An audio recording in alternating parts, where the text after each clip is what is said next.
नमस्कार दोस्तों, मैं हूं संजय मंडावी और स्वागत है हमारे यूट्यूब चैनल में। तो देखिए, पिछले वीडियो में हमने भारतीय अर्थव्यवस्था का पार्ट 1 कवर किया था, ठीक। और आज की इस वीडियो में हम भारतीय अर्थव्यवस्था का पार्ट 2 कवर करेंगे, ठीक है। तो देखिए, अगर वीडियो आपको पसंद आएगी तो आप वीडियो को लाइक कीजिएगा, शेयर कीजिएगा और हमारे यूट्यूब चैनल मंडावी एजुकेशन को सब्सक्राइब कीजिएगा, ठीक है। साथ ही बात हमारे टेलीग्राम चैनल को भी ज्वाइन कीजिएगा और हमारे फेसबुक पेज को भी लाइक कीजिएगा। लिंक जो है वो डिस्क्रिप्शन में दे दिया गया है, ठीक है। तो देखिए, एक इम्पॉर्टेंट बात और है कि आप वीडियो को कम से कम 2 बार देखिए, जिससे आपको चीज़ें अच्छी तरीके से समझ में आएंगी, ठीक है, और चीज़ों को ध्यान पे रख पाएंगे। तो चलिए शुरू करते हैं। आज का हमारा पहला टॉपिक है भारतीय अर्थव्यवस्था का नीति आयोग, ठीक। तो देखिए, नीति आयोग का क्या अर्थ होता है। नीति आयोग मतलब हम किस तरीके से नीति बनाते हैं, ठीक है। जो आयोग होता है, नीति आयोग, वह नीति बनाने का काम करता है, मतलब योजना बनाने का काम करता है, ठीक है। हर कार्य को करने की योजना होती है हर एक की। तो बस वही जो नीति आयोग है वह हर क्षेत्र में नीति बनाता है, ठीक। अब देखिए, यहाँ पर बोल रहा है कि नीति आयोग का उद्देश्य सशक्त राज्य से सशक्त राष्ट्र का निर्माण, सहकारी संघवाद को समृद्ध करना तथा ग्राम स्तर पर योजनाएं बनाने के तंत्र को विकसित करना है। वर्तमान में नीति आयोग 5 वर्षीय योजनाओं के स्थान पर 15 वर्षीय विजन डॉक्यूमेंट, 7 वर्षीय विकास एजेंडा और 3 वर्षीय कार्य योजना पर काम कर रही है। तो चलिए इस पॉइंट को हम समझते हैं, ठीक है, कि नीति आयोग का उद्देश्य सशक्त राज्य से सशक्त राष्ट्र का निर्माण करना है, ठीक है, और सहकारी संघवाद को समृद्ध करना और ग्राम स्तर पर योजनाएं बनाने के तंत्र को विकसित करना है। अब देखिए, ग्राम स्तर पर योजनाएं बनाने के तंत्र को विकसित करने का मतलब ये है कि नीति आयोग क्या करती है, योजना बनाने का काम करती है, ठीक। तो ग्राम स्तर पर शासन प्रशासन को किस तरीके से चलाना है, मतलब ग्राम स्तर पर तो आप जानते हैं कि पंचायत होती है, मुखिया जो होता है वो सरपंच होता है। तो वहाँ के शासन प्रशासन को किस तरीके से चलाना है, ये योजना भी कौन बनाती है, नीति आयोग बनाती है, ठीक है। अब देखिए, यहाँ पर बोल रहा है कि वर्तमान में नीति आयोग 5 वर्षीय योजनाओं के स्थान पर 15 वर्षीय विजन डॉक्यूमेंट, 7 वर्षीय विकास एजेंडा और 3 वर्षीय कार्य योजना पर काम कर रही है, ठीक है। तो देखिए, जो नीति आयोग है वह 5 वर्षीय योजनाओं के स्थान पर काम कर रही है। देखिए, इससे पहले जो आयोग था वो था योजना आयोग, ठीक है। तो जो योजना आयोग थी वह 5 वर्षीय योजनाओं पर काम कर रही थी, पर अब नीति आयोग 5 वर्षीय योजनाओं पर काम नहीं कर रही है। अब वह काम कर रही है 15 वर्षीय विजन डॉक्यूमेंट, ठीक है, जो कि 15 वर्ष तक चलेगा, 7 वर्षीय विकास एजेंडा जो कि 7 वर्ष तक चलेगा, ठीक है, और 3 वर्षीय कार्य योजना जो 3 वर्ष के कार्य योजना पर काम कर रही है, ठीक है ना। अब यहाँ पर देखिए, अगला पॉइंट है हमारा, नीति आयोग की संरचना में अध्यक्ष, उपाध्यक्ष, विशेष आमंत्रित सदस्य, पूर्णकालिक सदस्य, पदेन सदस्य और मुख्य कार्यकारी अधिकारी शामिल होते हैं, ठीक है।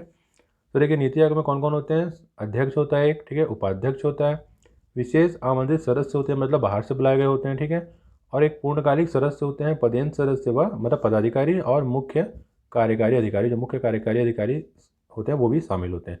तो यहाँ से क्वेश्चन बन सकता है कि नीति आयोग में कौन कौन से अधिकारी शामिल होते हैं, कौन कौन से सदस्य होते हैं।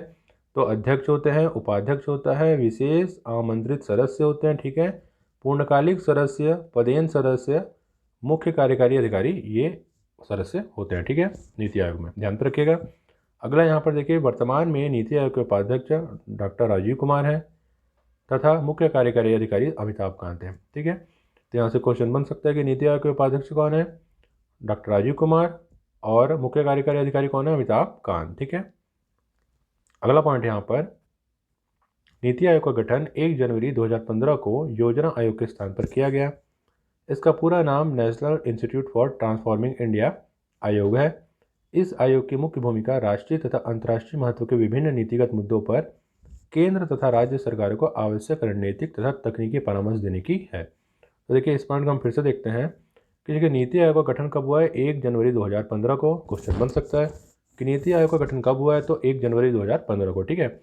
योजना आयोग के स्थान पर किया गया। मैंने पहले ही बताया आपको कि नीति आयोग का गठन योजना आयोग के स्थान पर किया गया है। नीति आयोग से पहले योजना आयोग थी जो 5 वर्षीय योजनाओं पर काम कर रही थी, उसके बाद हम नीति आयोग का गठन किया गया और 5 वर्षीय योजनाओं पर काम करना बंद कर दिया गया। और हमने पहले ही पढ़ा ऊपर, ठीक है, कि 7 वर्षीय विकास एजेंडा, 3 वर्षीय कार्य योजना, ठीक है, और यहाँ पर देखिए 15 वर्षीय देखिए विजन डॉक्यूमेंट, ठीक है, 7 वर्षीय विकास एजेंडा और 3 वर्षीय कार्य योजना, ध्यान होगा आपको, ठीक है। तो इस पर काम करी कौन, नीति आयोग। अब आगे बढ़ते हैं हम। इसका पूरा नाम national institute for transforming India, ठीक है, आयोग है। अब देखिए, जो नीति आयोग है, नीति, ठीक है, ये इस तरीके से लिखे हैं NITI, नीति। तो इसका फुल फॉर्म क्या है, एन का मतलब है नेशनल, आई का मतलब है, ठीक है, आई का जो मतलब है वो इंस्टीट्यूट, उसके बाद फॉर ट्रांसफॉर्मिंग, जो टी है, ठीक है, यहाँ पर मैं लिख देता हूँ, आपको देखने में सहूलियत होगी। देखिए नीति, ठीक है, इस तरीके से है नीति। तो देखिए एन का मतलब है यहाँ पर देखिए नेशनल, आई का मतलब है इंस्टीट्यूट, और फॉर ट्रांसफॉर्मिंग, ठीक है, टी का मतलब ट्रांसफॉर्मिंग है, और आई का मतलब इंडिया है, ठीक है। तो हो गया, बन गया हमारा नीति, ठीक है, national institute for transforming India, नीति। इसके अब आपने ऐड भी देखोगे टीवी में, कभी कभी ऐड भी आता रहता है टीवी में, ठीक है। तो इस आयोग की मुख्य भूमिका राष्ट्रीय तथा अंतर्राष्ट्रीय महत्व के विभिन्न नीतिगत मुद्दों पर केंद्र तथा राज्य सरकारों को आवश्यक रणनीतिक तथा तकनीकी परामर्श देने की है। अब देखिए नीति आयोग की जो मुख्य भूमिका है वह राष्ट्रीय और अंतर्राष्ट्रीय महत्व के विभिन्न नीतिगत मुद्दों पर केंद्र और राज्य सरकार को क्या करना है, आवश्यक रणनीति को परामर्श देने की, तकनीकी परामर्श, ठीक है।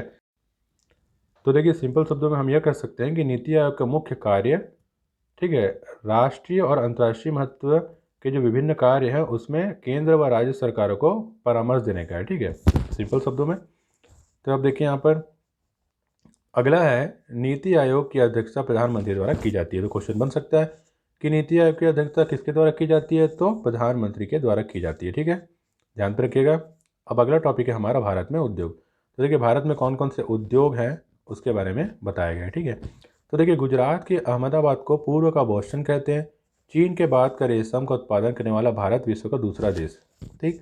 तो गुजरात के अहमदाबाद को क्या कहते हैं, पूर्व का बोस्टन। तो ध्यान पर रखिएगा, क्वेश्चन बन सकता है कि पूर्व का बोस्टन किसे कहा जाता है, तो गुजरात के अहमदाबाद को, ठीक है, मतलब अहमदाबाद को क्या कहा जाता है, पूर्व का बोस्टन। और चीन के बाद रेशम का उत्पादन करने वाला भारत विश्व का दूसरा देश है। देखिए तो यहाँ से एक और क्वेश्चन बन सकता है कि रेशम का उत्पादन करने वाला पहला देश कौन है, तो चीन है, ठीक है, चीन सबसे ज़्यादा रेशम का उत्पादन करता है, और उसके बाद दूसरे नंबर पर हमारा भारत, ठीक है, ध्यान पे रखिएगा। अगला क्वेश्चन, अगला पॉइंट है यहाँ पर, भारत में सर्वाधिक रेशम उत्पादन कर्नाटक में होता है, ठीक। देखिए रेशम उत्पादन करने में भारत का विश्व में दूसरा स्थान है, और यहाँ पर देखिए सबसे ज़्यादा उत्पादन कहाँ होता है रेशम का, तो कर्नाटक में होता है, ठीक है, भारत के कर्नाटक में। तो क्वेश्चन बन सकता है कि रेशम का उत्पादन सबसे अधिक कहाँ पर होता है भारत में, तो कर्नाटक में, ठीक है। अब अगला पॉइंट है यहाँ पर, Tata iron and steel company TISCO की स्थापना 1907 ईस्वी में जमशेदपुर झारखंड में की गई है, ठीक है। तो देखिए Tata iron and steel company जो है, जिसे हम क्या कहते हैं, टिस्को बोलते हैं, ठीक है ना, इसका फुल फॉर्म है Tata iron and steel company. तो इसकी स्थापना हुई है 1907 ईस्वी में जमशेदपुर झारखंड में, ठीक है। तो क्वेश्चन बन सकता है कि Tata iron and steel company या टिस्को की स्थापना कब हुई है, तो 1907 ईस्वी में हुई है। कहाँ पर हुई है, तो जमशेदपुर झारखंड में, ठीक है।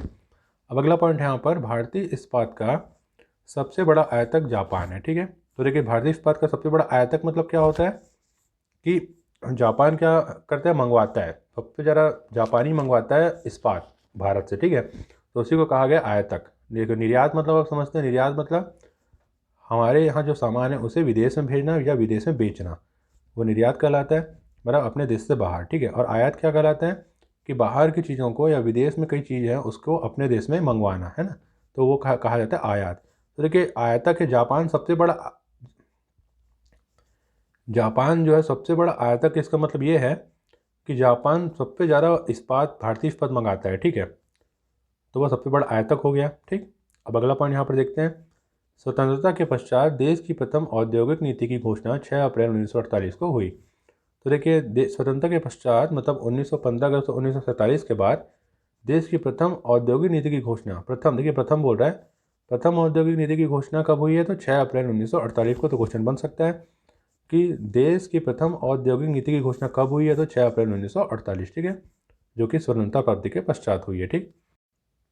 तो देखिए हमारा अगला पॉइंट है, दूसरी औद्योगिक नीति की घोषणा 30 अप्रैल 1956 को की गई है, ठीक है।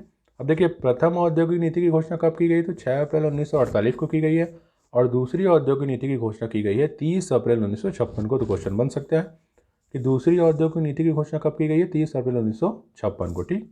अब अगला पॉइंट देख लेते हैं हम, भारत में नई औद्योगिक नीति की घोषणा 24 जुलाई 1991 को की गई है। अब देखिए यहाँ पर नई औद्योगिक नीति बोल रहा है, पहले बोला प्रथम औद्योगिक नीति, फिर बोला दूसरी औद्योगिक नीति, और अब कह रहा है कि नई औद्योगिक नीति।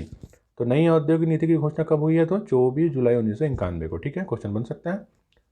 अब यहाँ पर अगला पॉइंट देख लेते हैं हम, वस्त्र उद्योग भारत का सबसे अधिक संगठित एवं व्यापक उद्योग है। देखिए जो वस्त्र उद्योग है वह क्या है, भारत का सबसे अधिक संगठित और व्यापक उद्योग मतलब फैला हुआ उद्योग है। ठीक है, तो क्वेश्चन बन सकता है कि सबसे अधिक संगठित और व्यापक उद्योग कौन सा है भारत में, तो वस्त्र उद्योग। ठीक है, अब यहाँ पर देखिए अगला है, भारत में प्रथम आधुनिक सूती वस्त्र मिल की स्थापना मुंबई या बम्बई में कवास जी एन डाबर द्वारा की गई थी। ठीक है, तो देखिए भारत में प्रथम आधुनिक सूती वस्त्र मिल की स्थापना किसने की है, तो G N Kawas G N Dabur ने की है। ठीक है, कहाँ पर की गई, तो मुंबई में की है। ठीक है, ध्यान पे रखिएगा, क्वेश्चन बन सकता है। कवास जी एन डाबर, ये नाम आप ध्यान पे रखिए। ठीक है, अब अगला पॉइंट हम देखते हैं, मुंबई को सूती वस्त्रों की राजधानी कहा जाता है तथा कानपुर को उत्तर भारत का मैनचेस्टर कहा जाता है। ठीक है, तो देखिए यहाँ पर मुंबई को क्या कहा जाता है, सूती वस्त्रों की राजधानी। ठीक, तो क्वेश्चन बन सकता है कि सूती वस्त्रों की राजधानी किसे कहा जाता है, तो मुंबई को कहा जाता है तथा कानपुर को भारत का मैनचेस्टर कहा जाता है। ठीक है, तो यहाँ पर ये भी क्वेश्चन बन सकता है कि भारत का मैनचेस्टर किसे कहा जाता है, तो कानपुर को कहा जाता है।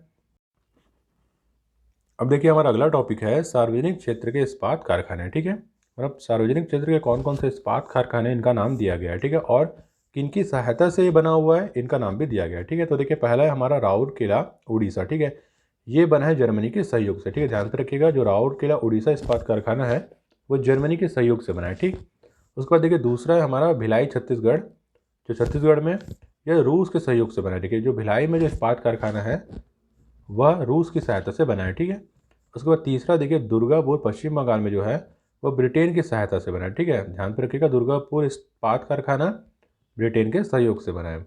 अगला यहाँ पर देखते हैं बोकारो झारखंड, जो एशिया तृतीय पंचवर्षीय योजनाओं का सबसे बड़ा संयंत्र है वह रूस की सहायता से बना है। ठीक है, तो देखिए जो बोकारो झारखंड है वह एशिया तृतीय पंचवर्षीय योजना का सबसे बड़ा संयंत्र है। ठीक है, क्वेश्चन बन सकता है कि तृतीय पंचवर्षीय योजनाओं का सबसे बड़ा संयंत्र कौन सा है, तो बोकारो झारखंड। ठीक है, यह रूस के सहयोग से बना है। ठीक है, ध्यान रखिएगा, तो देखिए दो रूस हो गए हमारे, एक भिलाई इस्पात संयंत्र और एक बोकारो झारखंड इस्पात संयंत्र। ठीक है, और अगला यहाँ पर देखिए हमारा विशाखापट्टनम आंध्र प्रदेश। ठीक है, जो कि रूस की सहायता से बना है। तो यहाँ पर देखिए विशाखापट्टनम जो इस्पात संयंत्र है वो भी रूस की सहायता से बना है। तो कितने हो गए, तीन हो गए, तीन इस्पात कारखाने हैं जो रूस की सहायता से बने। ठीक है, तो रूस का यहाँ पर बहुत बड़ा योगदान है हमारे इस्पात कारखाने को बनाने में।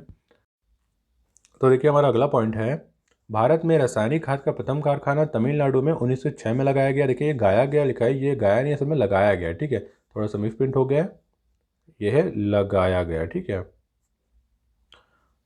और 1951 ईस्वी में सिंदरी में उर्वरक कारखाने की स्थापना हुई। ठीक है, तो देखिए भारत में रासायनिक खाद का प्रथम कारखाना कहाँ लगाया गया, तमिलनाडु में 1906 में। ठीक है, क्वेश्चन बन सकता है कि भारत में रासायनिक खाद का प्रथम कारखाना कहाँ लगाया गया, तो तमिलनाडु में लगाया गया है। और कब लगाया गया, तो 1906 ईस्वी में। और 1951 ईस्वी में सिंदरी में उर्वरक कारखाने की स्थापना हुई है। ठीक है, और उर्वरक कारखाने की स्थापना कहाँ हुई है, तो सिंदरी में हुई है। ठीक है, कब हुई है, तो 1951 ईस्वी में। ध्यान रखिएगा, क्वेश्चन बन सकता है। अब अगला पॉइंट देखते हैं हम, 1859 ईस्वी में भारत में जूट का पहला कारखाना पश्चिम बंगाल के रिसरा में लगाया गया है। ठीक, तो देखिए भारत में जूट का पहला कारखाना कहाँ लगाया गया है, तो पश्चिम बंगाल के रिसरा में। तो क्वेश्चन बन सकता है कि जूट का पहला कारखाना कहाँ लगाया गया, तो पश्चिम बंगाल के रिसरा में। कब लगाया गया, तो 1859 ईस्वी को। ठीक है, ध्यान रखिएगा। तो देखिए हमारा अगला पॉइंट है, पहली कागज मिल 1881 ईस्वी में टीटागढ़ में स्थापित की गई।